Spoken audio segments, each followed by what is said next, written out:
Shalom, Bapak Ibu Saudara sekalian dikasih Tuhan. Kita bersuka cita sebab Tuhan Yesus baik. Ini hari yang dijadikan Tuhan, mari kita bersuka cita di dalamnya. Saudara, sepanjang bulan ini, bulan Maret, kita belajar karakter ilahi, menjadi serupa dengan Kristus. Minggu pertama kita belajar tentang kemurahan hati Tuhan, dan minggu ini kita belajar tentang pengampunan Kristus. Minggu depan kita belajar tentang kasih Tuhan yang berlimpah-limpah, bagaimana itu bisa dihidupi dalam perjalanan hidup sehari-hari. Dan minggu terakhir kita belajar tentang kesabaran dan kerendahan hati Tuhan.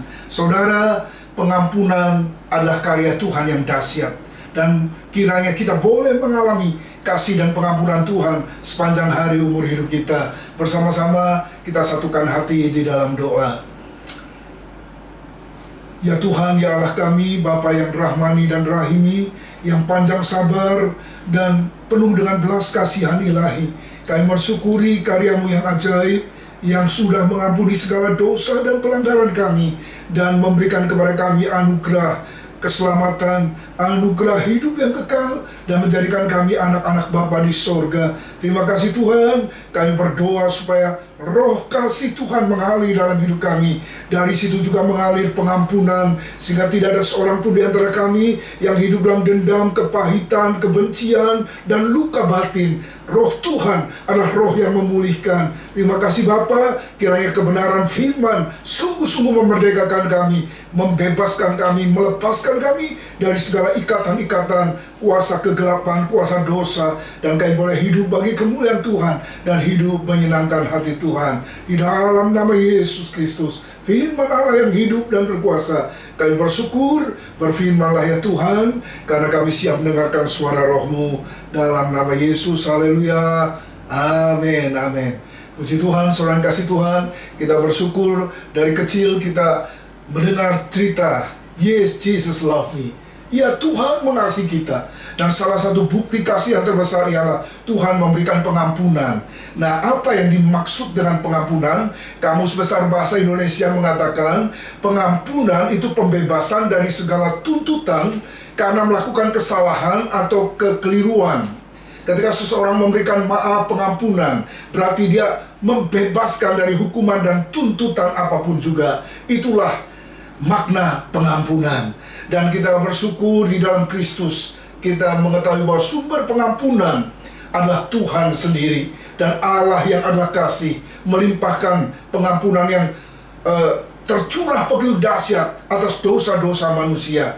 Dan kita tahu kesaksian Alkitab bahwa dosa adalah jurang pemisah antara Allah dan manusia. Yesaya 59 ayat 1 berkata, bukan tangan Tuhan kurang panjang untuk menyelamatkan, bukan telinga Tuhan kurang tajam untuk mendengar, tapi yang menjadi pemisah antara engkau dan Allah-Mu ialah segala dosamu, yang membuat dia menyembunyikan diri daripadamu ialah segala pelanggaranmu. Dosa dan pelanggaran kita semua sudah diampuni oleh karya Kristus di atas kayu salib. Sudah selesai. Karya terbesar, anugerah pengampunan dosa, itulah esensi dari keselamatan di dalam Yesus. Nah, pengampunan dosa manusia adalah inisiatif Allah sendiri. Tuhanlah yang memberikan pembebasan. Ketika Yusuf mendengar berita dari malaikat Gabriel yang memberikan perintah, hendaklah anak yang dikandung oleh Maria itu kau beri nama Yesus, karena dialah yang akan menyelamatkan umatnya dari dosa-dosa mereka. Yesus, Allah sang penyelamat, Allah sang juru selamat, yang memberikan pengampunan dosa bagi kita. Kenapa? Karena kasih-Nya yang begitu besar. Injil mengatakan dengan tegas, jelas, tuntas, dan lugas bahwa karena begitu besar kasih Allah akan dunia ini, sehingga Ia telah mengaruniakan anaknya yang tunggal, supaya setiap orang yang percaya kepadanya tidak binasa, tetapi beroleh hidup yang kekal. Jadi kalau 66 kitab dalam seluruh Alkitab itu diperas, maka menjadi esensi dari seluruh berita kabar baik Injil adalah kasih Allah yang memberikan pengampunan yang terekam dalam Injil Yohanes 3 ayat 16. Nah, Bapak Ibu Saudara sekalian dikasih Tuhan, bagaimana Allah menyebutkan mengenai pengampunan ini? Apa yang Alkitab ajarkan? Jadi yang pertama, yang jelas ialah pengampunan adalah anugerah dari Allah sendiri. Kasih karunia, pemberian Allah, bukan upaya atau usaha manusia. Bukan karena kita berbuat baik, bukan karena kita beramal soleh, bukan karena kita melakukan hal-hal, suatu tindakan sebagai upaya untuk menyenangkan hati Tuhan. Tapi Alkitab mencatat bahwa pengampunan adalah pemberian Allah, mengalir dari hatinya yang penuh dengan kasih karunia, rahmat, mercy, kesed, yang penuh dengan harisma, kasih karunia yang dahsyat, mengalirkan pengampunan. Nah, pengampunan adalah wujud dari pernyataan kasih Bapa di sorga. Roma 5 ayat 8 berkata, akan tetapi Allah menunjukkan kasih-Nya kepada kita karena Kristus telah mati untuk kita ketika kita masih berdosa. Jadi love in action, kasih dalam tindakan Allah ialah dengan cara Yesus mati di atas kayu salib. Untuk apa? Untuk menunjukkan kasih-Nya kepada kita orang berdosa. Nah, pengampunan itu memulihkan relasi. Hubungan yang sudah rusak antara Allah dan manusia dipulihkan lewat pengampunan ilahi. Nah, pengampunan adalah tanda kasih Allah yang sejati, yang harus dimiliki oleh semua orang percaya. Umat yang sudah menerima pengampunan Tuhan, umat yang sudah menerima kasih Tuhan, harus mengekspresikan kasih dan pengampunan itu dalam gaya hidupnya sehari-hari. Dan salah satu bentuk ekspresi kasih Allah yang nyata ialah ketika 1 Yohanes 4 ayat 11 berkata, saudara-saudara yang tercinta, kalau Allah begitu mengasihi kita, kita pun harus mengasihi satu sama lain. Ya, jadi tanda kemuridan kita. Jikalau kamu mengasihi, saling mengasihi satu sama lain, dunia akan melihat, dunia akan percaya bahwa kita adalah milik Kristus. Nah, Alkitab dengan tegas menjelaskan tentang pengampunan sebagai perintah Tuhan. Ya, dalam Lukas pasal 17 ayat 3 dan 4 mengatakan demikian, jagalah dirimu, jikalau saudaramu berbuat dosa, tegurlah dia, dan jika ia menyesal, ampunilah dia. Bahkan jikalau ia berbuat dosa terhadap engkau 7 kali sehari, dan 7 kali ia kembali kepadamu dan berkata, aku menyesal, engkau harus mengampuni dia. Kata harus, mas tuduh, harus wajib hukumnya memberikan pengampunan. Satu orang yang sama melakukan dosa yang sama selama 7 kali, saudara. Dan kita disuruh kasih ampun. Biasanya maksimal ya, manusia hanya bisa mengampuni 3 kali. Sudah 2 kali kamu lakukan kesalahan, awas ya. Kalau sudah 3 kali, sudah rasanya sudah hopeless. Tapi Tuhan katakan 1 hari 7 kali minta ampun, menyesal, ampuni dia. Bahkan Kolose 3 ayat 13 berkata, sabarlah kamu seorang terhadap seorang yang lain. Ampunilah seorang akan yang lain apabila yang seorang menaruh dendam terhadap yang lain. Sama seperti Tuhan telah mengampuni kamu, kamu perbuat jugalah demikian. Apa yang Tuhan sudah anugerahkan, apa yang Tuhan sudah contohkan dan teladankan, apa yang Tuhan sudah lakukan, memberikan pengampunan kepada kita. Kita juga harus memberikan pengampunan kepada saudara-saudara kita. Saudara, pengampunan yang kita terima dari Allah Bapa itu berkaitan dengan sikap kita untuk mengampuni seorang akan yang lain. Ya, dalam khotbah Yesus di bukit, Yesus mengatakan, tetapi jikalau kamu tidak mengampuni orang, Bapamu juga tidak akan mengampuni kesalahanmu. Inilah ending daripada doa Bapa kami. Sebab dalam doa Bapa kami dikatakan, ampunilah kami seperti kami juga sudah mengampuni orang yang bersalah kepada kami. Jadi kalau kamu tidak mengampuni orang, Bapamu juga tidak akan mengampuni kesalahanmu. Jangan dibalik ya. Ada orang berpikir berarti pengampunan Tuhan tergantung sama kita. Bukan, saudara. Bukti bahwa kita sudah menerima pengampunan, kita rela, mau, dan dimampukan oleh Tuhan memberikan pengampunan.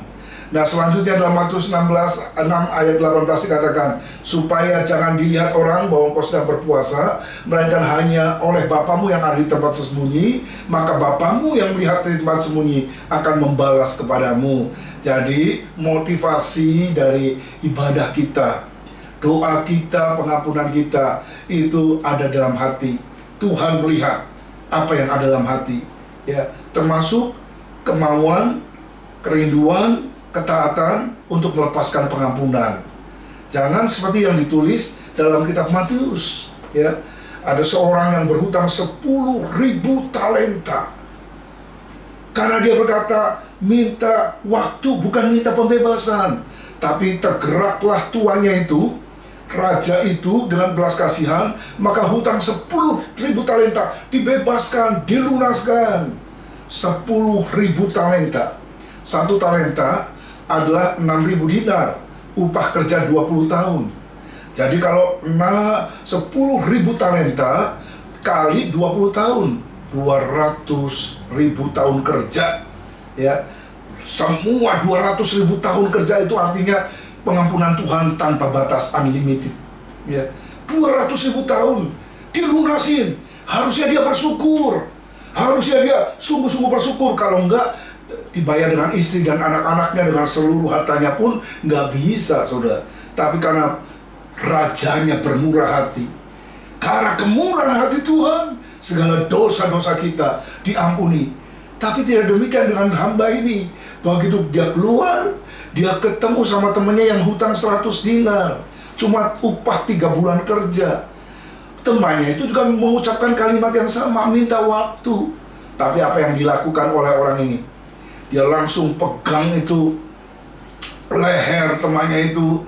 Dia suruh istri dan anak-anaknya ditangkap dan menjebloskan temannya itu masuk dalam penjara. Saudara, begitu teman-temannya mendengar hal ini, yang lain melaporkan kepada tuannya marah. Dipanggil itu hamba. 10.000 talenta sudah kulunaskan kepada kamu. Bukankah seharusnya kamu juga memberikan kemurahan hati kepada temanmu ini? Ternyata tidak, maka diserahkan kepada algojo untuk dihukum, saudara. Jadi hutang kita kepada Tuhan diibaratkan itu hutang 10.000 talenta, 200.000 tahun kerja. Dan hutang teman kita, sesama kita itu, kesalahannya, kejahatannya hanya 3 bulan kerja 100 dinar. Ya, dan Alkitab mengatakan, maka marahlah tuannya, menyerahkan kepada algojo sampai ia melunaskan seluruh hutangnya yang nggak mungkin lunas.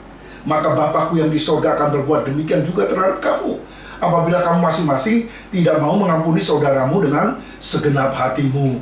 Jadi sikap kita terhadap sesama kita, ya, itu harusnya merupakan wujud syukur kita karena Tuhan sudah memberikan pengampunan.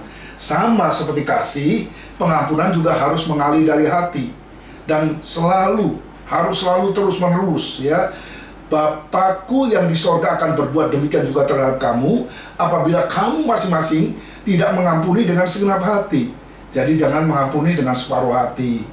Jangan ada kalimat, saya sih mengampuni, tapi saya tidak bisa melupakan. Forgiving is forgetting, ya. Jadi mengampuni juga melupakan. Karena itu sebagai orang-orang yang pilihan Allah, Kolose berkata, yang dikuduskan, yang dikasihinya, kenakanlah belas kasihan, kemurahan, kerendahan hati, kelemah lembutan, dan kesabaran.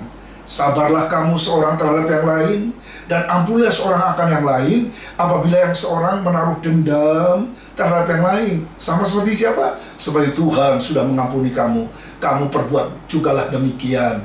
Jadi sekali lagi saudara, Tuhan ingin agar kita mengampuni dari dasar hati yang paling dalam dan terus-menerus. Satu kali Petrus datang, tanya pada Yesus, Tuhan, sampai berapa kali aku harus mengampuni saudaraku jika ia berbuat dosa terhadap aku? Sampai 7 kali kah?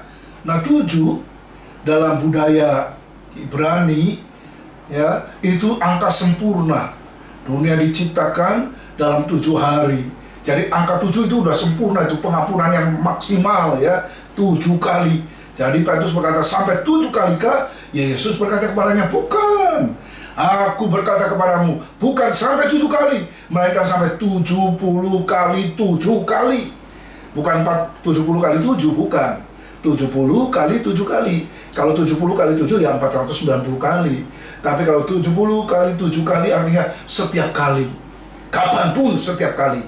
Bahkan jikalau ia berbuat dosa terhadap engkau 7 kali sehari, dan 7 kali ia kembali kepadamu berkata, aku menyesal, engkau harus mengampuni dia. Saudara, jadi ini pengajaran Alkitab bahwa pengampunan itu harus mengalir dan menjadi gaya hidup sehari-hari. Karena tidak ada orang yang tidak berdosa di hadapan Tuhan. Mengapa? Kita membutuhkan pengampunan dalam kehidupan kita, termasuk kepada sesama kita. Yang pertama, pengampunan mengubah ketidakpercayaan kembali menjadi rasa percaya. Rasa percaya mengubah relasi yang buruk ke arah yang baik dan memberikan shalom, damai sejahtera. Efesus 4 ayat 31 berkata, segala kepahitan, kegeraman, kemarahan, pertikaian dan fitnah hendaklah dibuang dari antara kamu. Demikian pula segala kejahatan. Tetapi hendaklah kamu ramah seorang terhadap yang lain, penuh kasih mesra dan saling mengampuni, sebagaimana Allah dalam Kristus telah mengampuni kamu. Jadi gaya hidup yang harus ditampilkan ialah ramah tamah, penuh kasih mesra, saling mengampuni. Ya, jadi saling mengampuni itu adalah relasi dua pihak, ya. Saya mengampuni, kamu juga mengampuni, ya. Saling. Jadi relasi yang buruk dipulihkan. Pengampunan membangun dan memperluas kasih, ya. Jadi ketika kita mengalirkan pengampunan, melepaskan pengampunan, maka kasih itu terpancar, ya, di seantero sekitar dalam relasi kita satu sama lain, sehingga tidak ada penghakiman, tidak ada atmosfer kebencian. Jadi suasana kasih itu mengalir setiap hari, meneladani apa yang Tuhan sudah perbuat bagi kita dalam praktek kasih-Nya, yakni Dia memberikan pengampunan dosa. Kita sebagai umat-Nya juga harus belajar demikian, yakni apa? Memberikan pengampunan. Jadi kasih dan pengampunan itu harus terus dipraktekkan. Nah, bagaimana prakteknya, ya, dalam kehidupan kita sehari-hari? Memang mengasihi dan mengampuni rasanya mudah dan gampang kalau kita mengasihi orang yang memang mengasihi kita, mengampuni orang yang sudah pernah mengampuni kita. Namun bukan itu yang Tuhan inginkan, ya. Tuhan ingin lebih dari itu.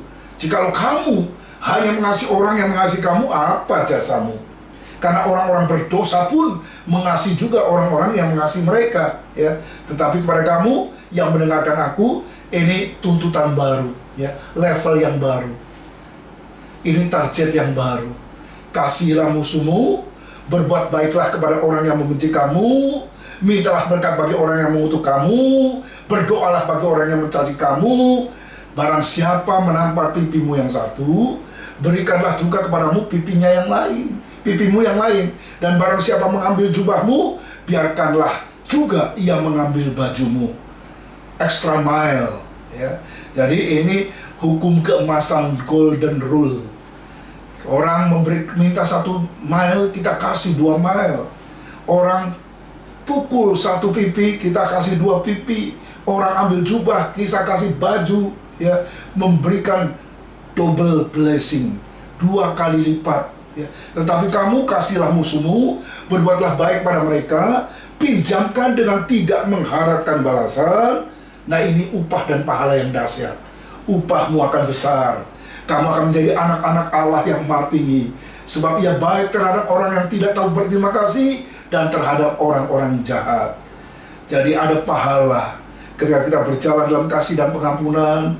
Upahmu akan sangat besar dan kamu akan menjadi anak-anak Allah yang maha tinggi. Sebab kita adalah orang yang mencintai damai, ya. Orang yang bukan troublemaker, tapi justru orang yang menciptakan damai, create shalom, menghasilkan damai sejahtera. Nah, apa yang Tuhan ingin kita lakukan kepada orang yang tidak mengasihi kita, bahkan para musuh-musuh kita yang membenci kita, yang merancangkan hal yang busuk, yang jahat terhadap kita. Prakteknya ialah kita tetap mengasihi dan berbuat baik kepada mereka. Tetap mengasihi mereka. Kasih itu action. Kasih bukan feeling. Love adalah kata kerja, verb, ya, bukan kata sifat. Kasih itu adalah tindakan. Karena itu kasih harus ditunjukkan lewat perbuatan baik yang nyata. Kita cenderung secara manusiawi membeda-bedakan sikap kita terhadap orang lain, tergantung dari perbuatan orang tersebut. Kalau dia baik sama saya baik. Kalau dia memberi sama saya juga memberi, ya. Jadi air susu dibalas air susu, air tuba dibalas air tuba, air racun dibalas air racun, ya. Take and give. Ini gaya hidup insani pada umumnya. Namun bukan itu yang Tuhan inginkan. Dia tidak mau kita hukum kausalistis itu, ya. Balas gigi diganti gigi, mata ganti mata. Mereka yang jahat, Tuhan ingin kasihi musuhmu, berbuat baik kepada mereka yang membenci kamu, ya. Justru ini ekstrim. Ia mau kita berbuat baik kepada musuh, meskipun orang itu belum mengasihi kita, belum melakukan satu yang baik. Tindakan kasih dan perbuatan baik apa yang pernah Anda lakukan bagi mereka yang memusuhi kita? Jika belum ada, ya, apa penyebabnya? Kenapa kita belum melakukannya? Yusuf dijual kepada orang Mesir. Tadinya mau dibunuh, dimasukkan ke sumur, dianiaya. Dan ketika dia sampai di tanah Mesir, dijadikan budak, difitnah, dimasukkan dalam penjara, kemudian di PHP-in, ya, oleh juru minuman yang sudah dia tolong, saudara, selama 2 tahun, ya. Saudara, Yusuf mengalami hal yang buruk, dan tiba kesempatannya Yusuf membalas dendam. Ketika saudara-saudaranya tidak tahu dan mengenali dia, sujud menyembah kepada dia, minta pertolongan dia dalam ketakutan yang begitu rupa. Tapi Yusuf belajar melepas pengampunan. Kamu merancangkan hal yang busuk terhadap aku. Kamu merancangkan hal yang jahat terhadap aku. Tapi Tuhan sudah mengubahnya menjadi kebaikan. Jadi Yusuf bisa melihat perbuatan-perbuatan yang jahat itu dalam rancangan Tuhan yang kekal, sehingga dia bisa melepaskan pengampunan. Yang kedua, terus memberkati dan mendoakan mereka. Disuruh terus memberkati orang yang jahat, mendoakan mereka. Ya, selain kita cenderung membeda-bedakan sikap, kita juga selalu memiliki doa dan harapan yang buruk, ilwis, ya. Harapan yang buruk, semoga orang yang jahat itu mati, ya, kecelakaan, ketabrak, ya, mengalami malapetaka, mengalami bencana, mengalami kebangkrutan terhadap orang-orang yang kita tidak suka. Itu pada umumnya kita mungkin mendoakan, ya, tapi hal yang buruk yang kita doakan. Namun sekali lagi bukan itu yang Tuhan mau. Terhadap orang yang jahat, memusuhi dan merancangkan hal yang buruk terhadap kita, kita disuruh memberkati mereka, mendoakan mereka. Mintalah berkat bagi orang yang mengutuk kamu, berdoalah bagi orang yang mencaci maki kamu. Disuruh berkati, mereka kutuk, mereka lemparkan kutuk, kita lemparkan berkat. Jangan lupa, ada satu kalimat, ternyata ini katanya diucapkan oleh Isa Al-Masih binti Maryam dalam kitab hadis katanya. Kalimatnya berbunyi, seseorang hanya dapat memberi apa yang dimilikinya. Jadi karena kita punyanya berkat, kita hanya bisa memberi berkat. Orang lain cuma punya kutuk, maka mereka memberinya kutuk, ya. Saudara, kita tidak dipanggil untuk mengutuki. Kita dipanggil sebagai keturunan Abraham, Ishak dan Yakub. Dalam Kejadian 12 ayat 1 dan 2, dalam Galatia pasal 3, kita keturunan Abraham, kita dipanggil untuk mewarisi berkat, dan kita dipanggil juga untuk menjadi berkat. Jadi kepada siapapun yang jahat terhadap kita, Tuhan tetap ingin agar kita mendoakan mereka dan memberkati mereka.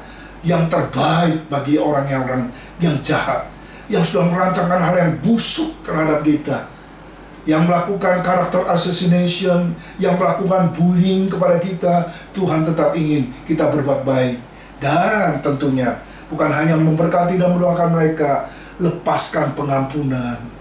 Berikan pengampunan. Keinginan untuk membalas selalu ada. Roh balas dendam itu manusiawi, secara daging ada, ya. Namun firman Tuhan mengajak kita bukan hanya untuk tidak membalas, tapi untuk mengampuni dan memberkati orang-orang yang merampas hak kita, ya, yang mungkin melakukan hal yang buruk terhadap kita.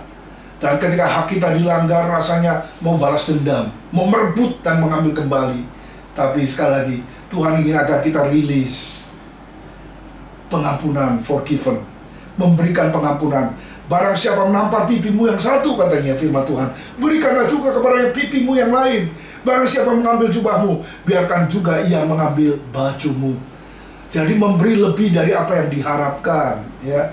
Saudara, saya teringat dengan Corrie ten Boom di Belanda, menyelamatkan ribuan orang Yahudi, dan akhirnya sekeluarga mereka ditangkap oleh Jerman, dimasukkan kamp konsentrasi, menderita, dianiaya sedemikian rupa, bersama dengan hampir 6 juta orang Yahudi yang dimusnahkan di Holocaust.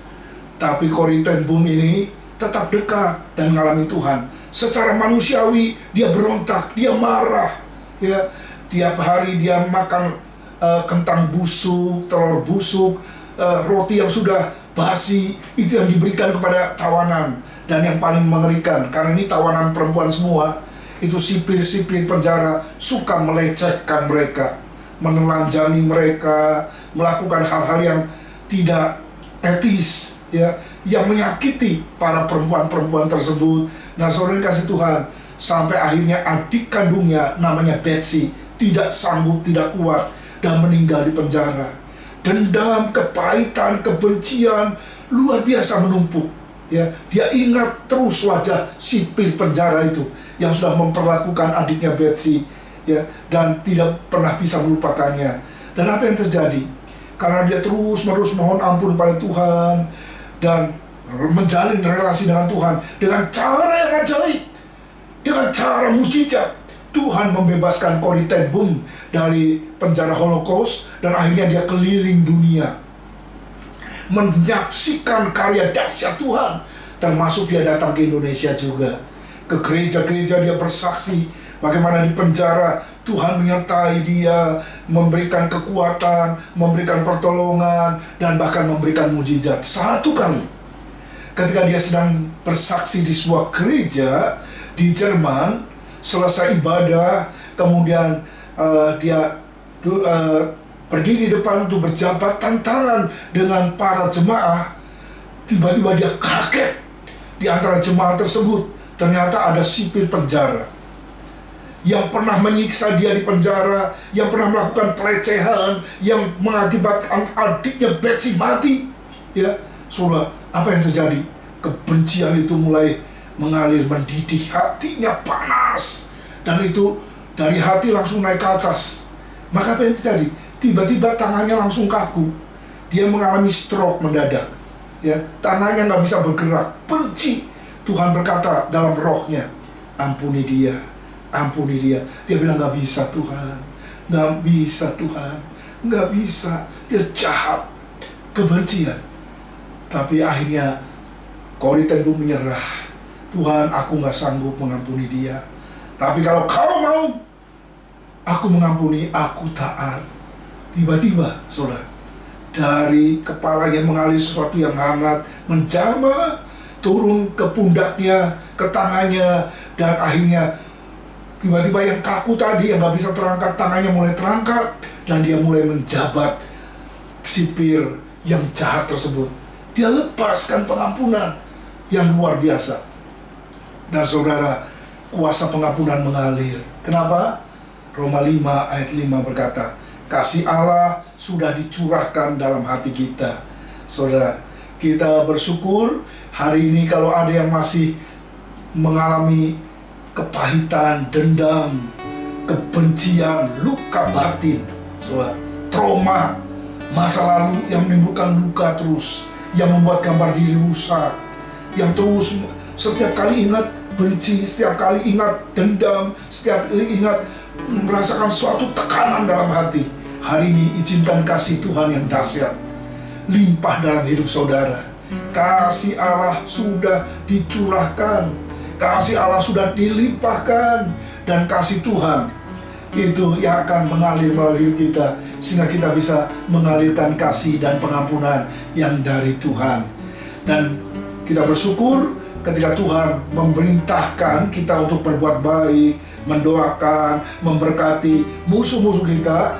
Ada janji, engkau akan dapat upah yang sangat besar, dan engkau akan menjadi anak-anak Allah yang maha tinggi.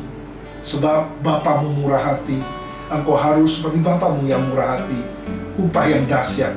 Mari kita taati untuk melepaskan pengampunan, sehingga dendam, kepahitan, kebencian, dan luka batin, semuanya itu lenyap dari hati kita.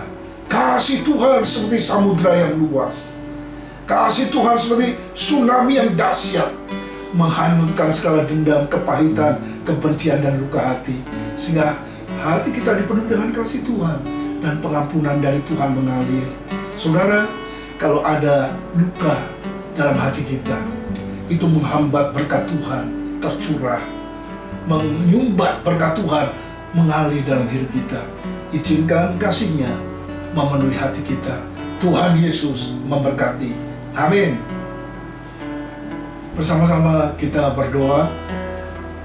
Bapak Ibu saudara sekalian kasih Tuhan, baik dimanapun saudara berada, ketika saudara mendengar berita tentang kasih dan pengampunan yang dari Tuhan, dan hatimu rindu mengalami kuasa Tuhan yang dahsyat, kuasa pembebasan yang luar biasa, sekarang buka hatimu, terima kasih Bapa Surgawi.